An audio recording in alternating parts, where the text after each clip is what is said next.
Hello everyone.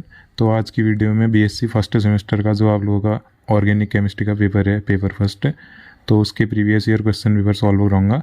तो ये 2016 का पेपर है और वीडियो में आंसर फास्टर होंगे तो आप उसको पॉज कर लीजिएगा, स्क्रीनशॉट ले लीजिएगा और जहाँ पे कोई साफ नहीं दिख रहा होगा तो वीडियो पॉज करके उसकी वीडियो क्वालिटी 720p या 1080p कर लीजिएगा और कोई डाउट होगा तो कमेंट कर लीजिएगा।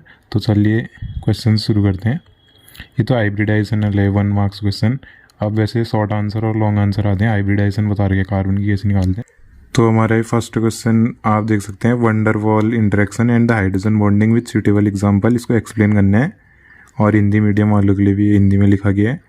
तो ये फर्स्ट क्वेश्चन इसको आप सॉल्व करते हैं। तो वंडर वॉल इंटरेक्शन और हाइड्रोजन बॉन्डिंग को हम एक्सप्लेन करते हैं।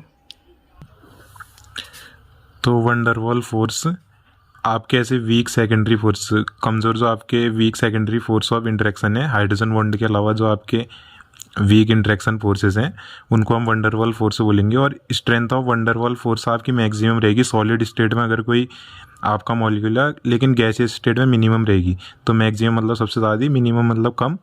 तो डिफरेंट टाइप्स के आपके वंडरवॉल फोर्स होते हैं।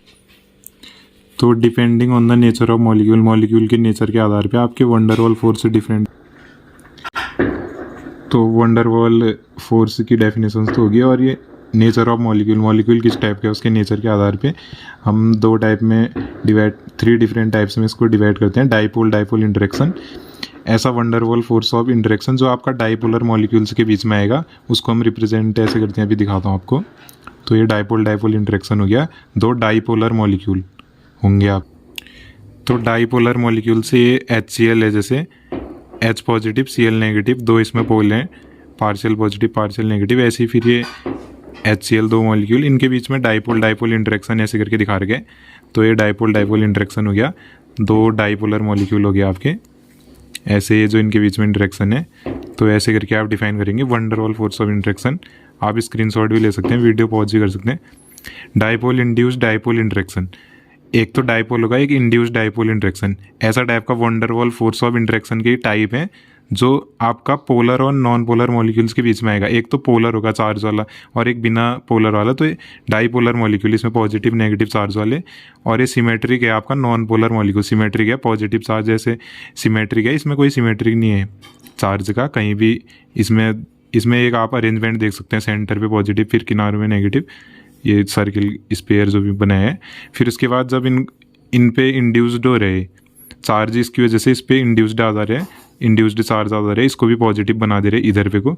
इसका जो पहले सिमेट्रिक था, फिर इसको इंड्यूस्ड डाइपोलर मॉलिक्यूल बना के फिर इनके बीच में जो इंटरेक्शन आ रहा है आपका, उसको डाइपोल इंड्यूस्ड डाइपोल इंटरेक्शन कहेंगे। तो ये आपका डाइपोल इंड्यूस्ड डाइपोल हो गया। फिर आपका इंड्यूस्ड डाइपोल और इंस्टेंटेनियस डाइपोल इंटरेक्शन, या उसको हम लंदन फोर्स भी कहते हैं, ये तीसरा टाइप है आपका। दिस टाइप ऑफ वंडरवॉल, ऐसा वंडरवॉल फोर्स ऑफ इंटरेक्शन जो नॉन पोलर मॉलिक्यूल्स के बीच में आता है, फॉर विच, इसके लिए हम जनरल डायग्रामेटिक रिप्रेजेंटेशन ऐसे दिखा सकते हैं, आपको दिखाता हूँ। तो ये आपका symmetric structure of non polar molecule है। फिर ये जैसे सिमेट्रिक है, इसमें कोई नॉन पोलर मॉलिक्यूल है। फिर उसके बाद इसमें किसी एक्सटर्नल बाहर की एजेंसी की वजह से, इसमें बाहर के जो फैक्टर्स हैं उसकी वजह से इसमें इंड्यूस्ड डाइपोलर मॉलिक्यूल बन जा रहे हैं। फिर ये जो इंड्यूस्ड डाइपोलर मॉलिक्यूल है, जैसे पिछले वाले में था, वो सिमेट्रिक इफेक्ट दिखा रहे हैं नॉन पोलर मॉलिक्यूल में। फिर इंड्यूस्ड डाइपोलर मॉलिक्यूल बन रहेगा और फिर इंस्टेंटेनियस बहुत फास्ट तरीके से आपका एक डाइपोलर मॉलिक्यूल बन रहा है। तो ये दोनों जब इंटरेक्ट कर रहे हैं तो इनके बीच में एक weak van der Waals force of interaction create हो रहा है, इसको हम लंदन फोर्स ऑफ इंटरेक्शन कह रहे हैं। फिर ये आपका इसका जनरल डायग्रामेटिक रिप्रेजेंटेशन हो गया, ये ऐसे करके, फिर एक इंड्यूस्ड एक सिमेट्रिक, फिर उसके बाद ये है इंस्टेंटेनियस डाइपोलर मॉलिक्यूल, फिर लंदन फोर्स इसमें लग रहा है। तो ये तीन डिफरेंट टाइप के हो गए। तो इन तीनों डिफरेंट टाइप्स के वंडरवॉल फोर्स के बीच में आपका लंदन फोर्स जो है, लंदन फोर्स वाला जो टाइप है आपका वंडरवॉल इंटरेक्शन का, वो सबसे ज़्यादा वीकेस्ट होता है, बोल रहे हैं यूनिवर्स का सबसे वीकेस्ट फोर्स रहता है। तो ये तो हमारे वंडरवॉल फोर्स ऑफ इंटरेक्शन हो गया। अब हमको डिफाइन करना है hydrogen bonding with suitable examples. तो वंडरवॉल का तो हो गया। अब हाइड्रोजन, तो हाइड्रोजन बॉन्ड, आपका हाइड्रोजन बॉन्डिंग के लिए आपकी 3 नेसेसरी कंडीशन होनी चाहिए। हाइड्रोजन बॉन्डिंग बने आपके स्पीसीज के बीच में। तो स्पीसीज में आपका एक तो इलेक्ट्रोनेगेटिव एटम एटलीस्ट कम से कम होना ही चाहिए आपका एक इलेक्ट्रोनेगेटिव एटम वाई से रिप्रेजेंट करे तो वाई के हैं आपके फ्लोरीन, ऑक्सीजन, नाइट्रोजन। और स्पीसीज में आपका एक at least one Z type of group होना चाहिए, जहाँ जेड के हमारा फ्लोरीन, ऑक्सीजन, नाइट्रोजन, एक तो वाई टाइप का ग्रुप और एक जेड टाइप का ग्रुप, तो दोनों आपके फ्लोरीन, ऑक्सीजन, नाइट्रोजन है, इलेक्ट्रोनेगेटिव हो गए। तो इलेक्ट्रोनेगेटिविटी की डेफिनेशन देखना आप, both Y and Z H groups should be present in close approximation. तो ये दोनों जो ग्रुप हैं, तीसरी कंडीशन है इनके लिए हाइड्रोजन बॉन्डिंग होने के लिए, ये दोनों आपस में क्लोज अप्रोक्सीमेशन में होनी चाहिए, मतलब आसपास होनी चाहिए। तो इसका हम हाइड्रोजन बॉन्डिंग का जनरल रिप्रेजेंटेशन आपको दिखा। तो ये जब हमारी तीनों कंडीशन फुलफिल हो रही है, ये वाई टाइप का आपका इलेक्ट्रोनेगेटिव एटम हो रहा है हमारा, और जेड हमारा at least one Z type of group है, फ्लोरीन, ऑक्सीजन, नाइट्रोजन, और दोनों आपस में एक साथ हैं, तो ये हमको देख सकते हैं ये बेंजीन मॉलिक्यूल, ये इसमें फ्लोरीन ग्रुप भी, ये इतना पार्ट में बोल रहा हूँ कि ये बेंजीन मॉलिक्यूल, ऊपर से OH जुड़ा है इसके एल्कोहलिक ग्रुप, फिर उसके बाद यहाँ पर कोई फ्लोरीन भी है। तो एक तो फ्लोरीन हो गया हमारा इलेक्ट्रोनेगेटिव एटम, और फिर उसके बाद ऑक्सीजन भी है, तो दोनों क्लोज हैं, इनके बीच में हाइड्रोजन और फ्लोरीन, फिर ये हाइड्रोजन बॉन्डिंग बना दे रहे हैं। तो ये हमारी हाइड्रोजन बॉन्डिंग का एग्जाम्पल। फिर H2O का मॉलिक्यूल है, ये देख सकते हैं आप, HOH H2O, partial positive partial negative, hydrogen bond बीच में ऐसे दिखा है, यहाँ ऐसे दिखा है। फिर उसके बाद ये दो डिफरेंट वाटर मॉलिक्यूल हैं। फिर HF है हमारा, ये हाइड्रोजन फ्लोराइड, इनके बीच में भी हमने हाइड्रोजन बॉन्डिंग दिखाई है। फिर H2O और HF के बीच में भी हाइड्रोजन बॉन्डिंग दिखाई है।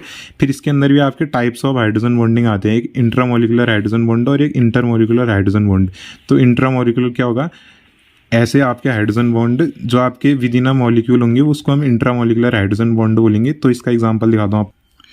तो ये देख सकते हैं आप, एक विद इन द मॉलिक्यूल है, मतलब एक ही मॉलिक्यूल में प्रेजेंट है, आपका हाइड्रोजन बॉन्डिंग हो रही है इसके बीच में, ये दिखा रखे हैं। फिर ये इंट्रामोलिकुलर हाइड्रोजन बॉन्डिंग, तो ये ऐसे हो गया इंट्रामोलिकुलर, एक ही मॉलिक्यूल्स के बिटवीन है।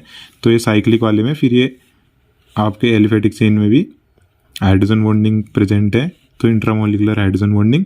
अब intermolecular hydrogen bonding, such type of hydrogen bonding which occurs between two molecules identical और नॉन आइडेंटिकल। या तो दोनों मॉलिक्यूल आइडेंटिकल भी हो सकते हैं या नॉन आइडेंटिकल, मतलब सेम भी हो सकते हैं या डिफरेंट भी हो सकते हैं, तो इसको हम इंटरमोलिकुलर हाइड्रोजन बॉन्ड बोलेंगे। तो जैसे आपके H2O मॉलिक्यूल हैं, डिफरेंट है, उस वाले में तो एक ही मॉलिक्यूल के अंदर प्रेजेंट था, तो इंटरमोलिकुलर में क्या है आपका डिफरेंट मॉलिक्यूल्स हैं, तो इनके बीच में हाइड्रोजन बॉन्ड हमने दिखा रखे हैं, तो इंटरमोलिकुलर हाइड्रोजन बॉन्ड हो गया है। ये कुछ आपके फिर डिफरेंट एग्जांपल भी है, NH3। फिर आपका ये दो डिफरेंट भी हो सकते हैं, H2O HF, तो ये ऐसे करके आप देख सकते हैं। फिर आपके एप्लीकेशंस ऑफ हाइड्रोजन बॉन्डिंग, ये तो है नहीं क्वेश्चन में लेकिन आ सकता है, मेल्टिंग पॉइंट और बॉइलिंग पॉइंट। हाइड्रोजन बॉन्डिंग की मदद से हम मेल्टिंग पॉइंट और बॉइलिंग पॉइंट भी कंपेयर कर सकते हैं वेरियस स्पीसीज का। तो एग्जाम्पल है आपका ऑर्थोनाइट्रोफिनॉल जो होता है आपका साइक्लिक वाला, तो उसमें ऑर्थो में नाइट्रो प्रेजेंट होगा, फिनॉल में वो लो बॉइलिंग पॉइंट एग्जिबिट करते हैं मेटा और पैरा के कंपेयर में। तो इसका एक्सप्लेनेशन बोलना है, तो इसमें weak van der Waals force of interaction present रहता है मॉलिक्यूल्स के बीच में ऑर्थोनाइट्रोफिनॉल के, इसकी वजह से इसका बॉइलिंग पॉइंट लोअर होता है। While on the other hand there अगर strong intermolecular hydrogen bonding between the molecules of, लेकिन मेटा और पैरा नाइट्रोफिनॉल में आपका इंटरमोलिकुलर हाइड्रोजन बॉन्डिंग प्रेजेंट है, तो जिसकी वजह से they exhibit high boiling point value. तो इस टाइप के क्वेश्चन भी बन जाते हैं आपके, इसको आप रीड करिएगा। इसमें आपका और मेटा और पैरा में इंटरमोलिकुलर हाइड्रोजन बॉन्डिंग, लेकिन दियर अकर है weak van der Waals force of interaction between molecules of orthonitrophenol के बीच में आपका weak van der Waals force of interaction है। तो एक और आपको एग्जांपल से समझा देता हूँ। एल्कोहल आपकी वाटर सॉल्युबिलिटी दिखाते हैं ड्यू टू दियर अवेलेबिलिटी क्योंकि अल्कोहल आपका अंडरगो करता है intermolecular hydrogen bonding H2O molecule के साथ। ये H2O मॉलिक्यूल है, ये अल्कोहल का मॉलिक्यूल है, तो ये डिफरेंट दो मॉलिक्यूल है, इनके बीच में इंटरमोलिकुलर हाइड्रोजन बॉन्डिंग हो रही है, तो इसकी वजह से आपका अल्कोहल सॉल्युबल घुल जाता है पानी में।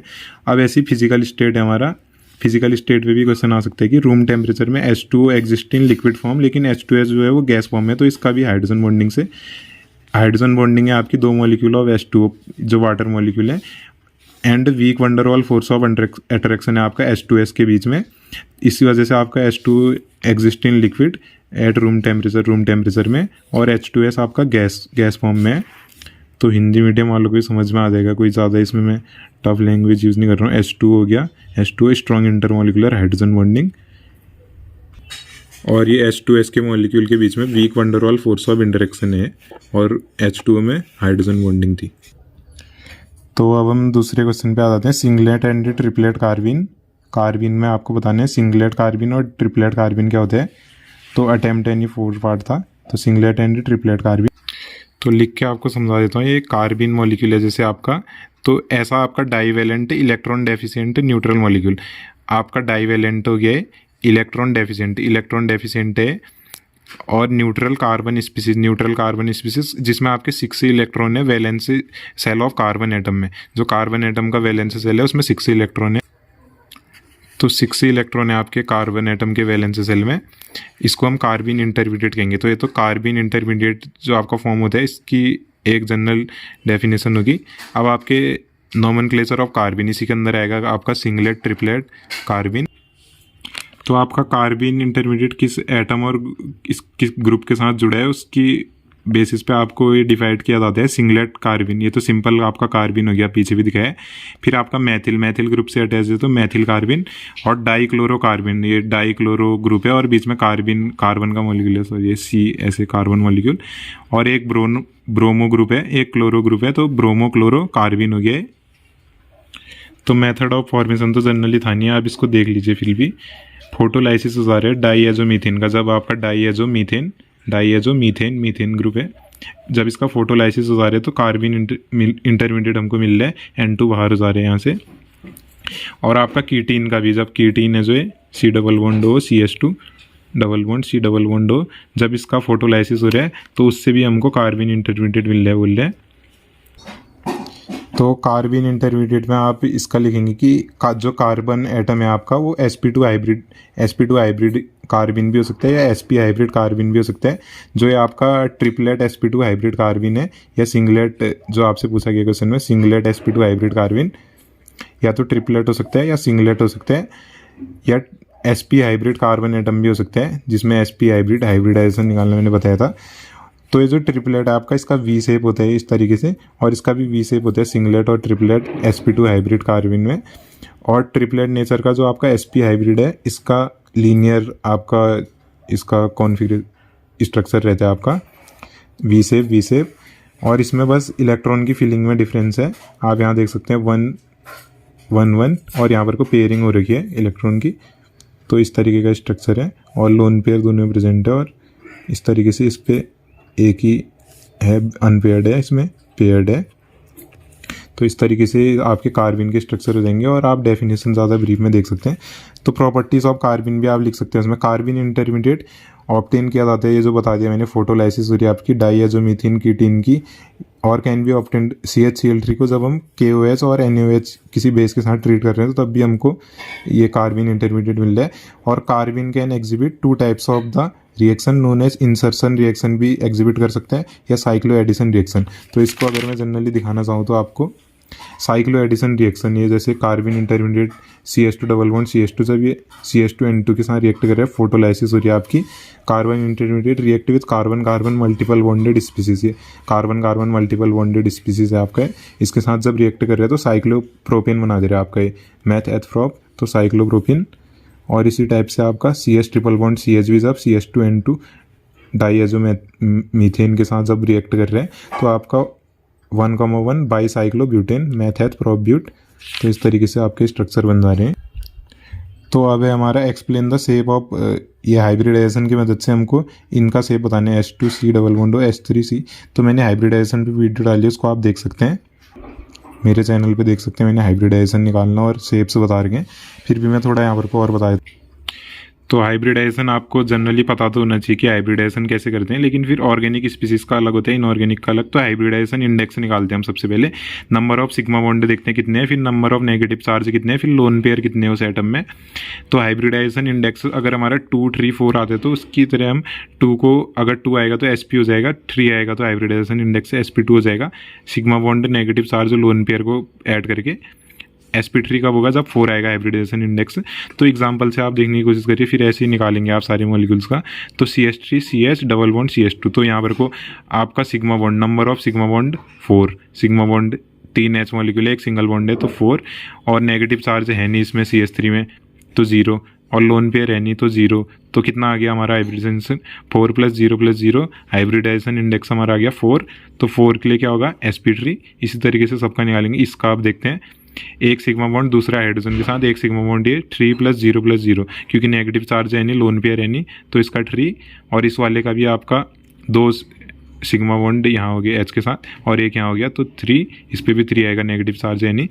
अब CH3 CH2 पॉजिटिव चार्ज से हमको कोई मतलब नहीं है, तो इसका सीधे कितना आ जाएगा हाइब्रिडाइजेशन इंडेक्स, 2 हाइड्रोजन के साथ sigma bond, number of sigma bond 2, और फिर एक सिंगल बॉन्ड का सिग्मा बॉन्ड, जो सिग्मा बॉन्ड है सिंगल बॉन्ड में 3, प्लस नेगेटिव चार्ज है नहीं, पॉजिटिव है, तो ये खाली ऐसे दे रखे आपको समझाने के लिए, +0 + 0, लोन पेयर है नहीं, तो 3 हो जाएगा इसका।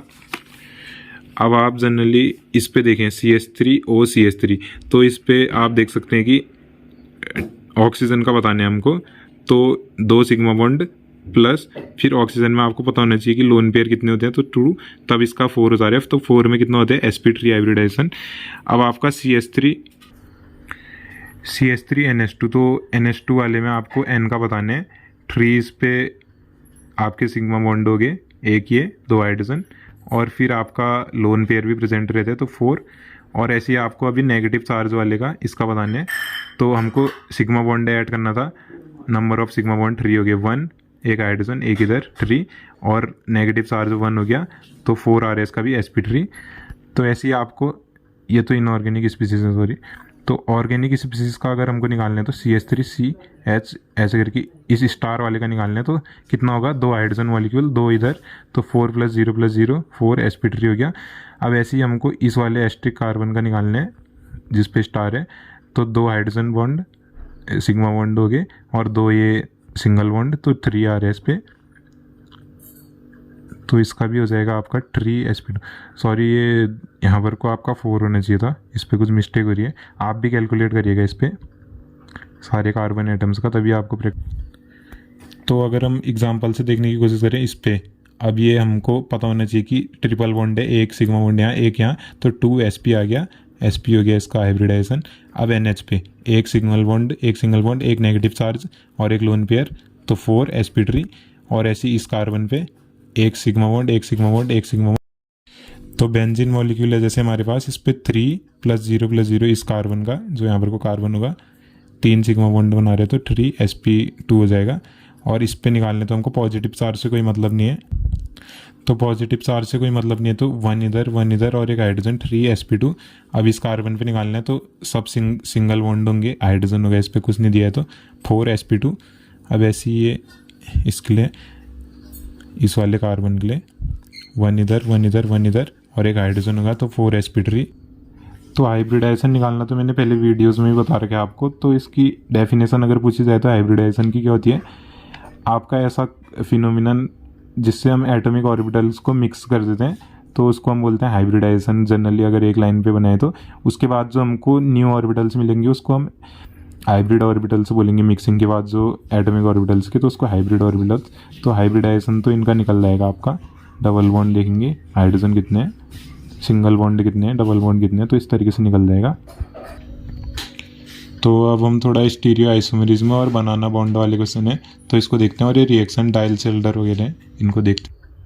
तो सबसे पहले तो हमको स्टीरियो आइसोमेरिज्म की डेफिनेशन पता होनी चाहिए। ऐसे सारे कंपाउंड्स जिनका सेम फार्मूला होता है और कनेक्टिविटी होती है, लेकिन उनका फिजिकल, केमिकल और ऑप्टिकल प्रॉपर्टीज डिफरेंस होती है, क्योंकि उसमें ओरिएंटेशन ऑफ एटम्स और ग्रुप से डिफरेंट रहते हैं, तो इसको हम कहेंगे स्टीरियो आइसोमर्स, और उनके बीच में जो रिलेशनशिप होता है उसको स्टीरियो आइसोमेरिज्म।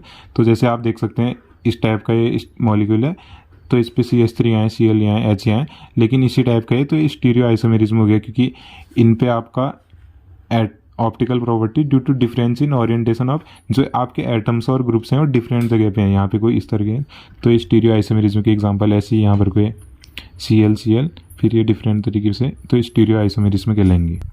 तो erythro and threo nomenclature of configuration, इस पे आपको इराइथ्रियो एंड थ्रियो आप कार्बोहाइड्रेट के एग्जांपल से दिखा सकते हैं। किरल सेंटर है, सारे डिफरेंट आपके मॉलिक्यूल से अटैच हैं, एक कार्बन एटम पे, तो किरल सेंटर है जो इसमें। तो इनको हम रिप्रेजेंट करना चाहें तो जैसे आप देख सकते हैं इराई थ्रियोज, ये OH ग्रुप इधर, OH ग्रुप इधर, CH2H कार्बोहाइड्रेट का मॉलिक्यूल है। तो इसी तरीके से आपका थ्रियोज मॉलिक्यूल, इन दोनों पे आप डिफरेंस भी देख सकते हैं generally, Irai threo and threo. तो इसको समझने की कोशिश करिएगा, ये जनरली इतना ही है। और अगर आपको और ज़्यादा लिखना है तो आप बुक से पढ़ सकते हैं अपनी उसमें। तो जनरल रिप्रेजेंटेशन हम as like to erythriose and thriose, those compound which containing similar atoms or groups on the same side and opposite side। तो आपका सेम साइड पे होंगे तो उसको बोलेंगे, सेम साइड पे होंगे तो इराइथ्रियो, और डिफरेंट साइड पे होंगे तो थ्रियो। तो इस यही लिखा है आपका, विच कंटेनिंग सिमिलर एटम्स और groups on same sides and opposite sides will be said erythro and threo respectively. तो इराइथ्रियो या थ्रियो कहेंगे। तो जैसे एग्जांपल दिखा रखे आपको, इराइथ्रियो हो गया ClCl, इराइथ्रियो सेम जगह पे आपके ऐसी कार्बोहाइड्रेट में, पिछला बैक कर सकते हैं आप, वीडियो पॉज कर सकते हैं, और डिफरेंट जगह है तो थ्रियो, ये जनरल रिप्रेजेंटेशन हो गया। तो आपका फिर एक जनरल प्रॉपर्टी है कि both the erythro and threo forms will exhibit diastereomeric relationship with each other. तो डाइस्टेरियोमेर्स पढ़ने पड़ेंगे आपको, इनएंशियोमर्स और डाइस्टेरियोमेर्स क्या होते हैं, तो इनमें डाइस्टेरियोमेरिक रिलेशन होता है बोल रहे हैं। तो ज्योमेट्रिकल आइसोमेरिज्म आपका एक टॉपिक है, वैसे क्वेश्चन पेपर में है नहीं लेकिन इंपॉर्टेंट है तो मैं बता रहा हूँ। आपके दो कंडीशन, आपके ज्योमेट्रिकल आइसोमेरिज्म के लिए कंडीशंस होनी चाहिए alkene, cyclo alkenes and oximes में, जिनको हम दिखा सकते हैं कि आपका फ्रोजन रोटेशन होना चाहिए C+C ऑफ एल्कीन, एल्कीन है आपका C+C, इनमें आपका रोटेशन होना चाहिए फ्रोजन रोटेशन, या C∠C जो है आपका साइक्लो एल्कीन्स का उसमें, या ऑक्साइम के लिए आपका C∠N में रोटेशन होना चाहिए, फ्रोजन रोटेशन करके आप एक कंडीशन ये होगी।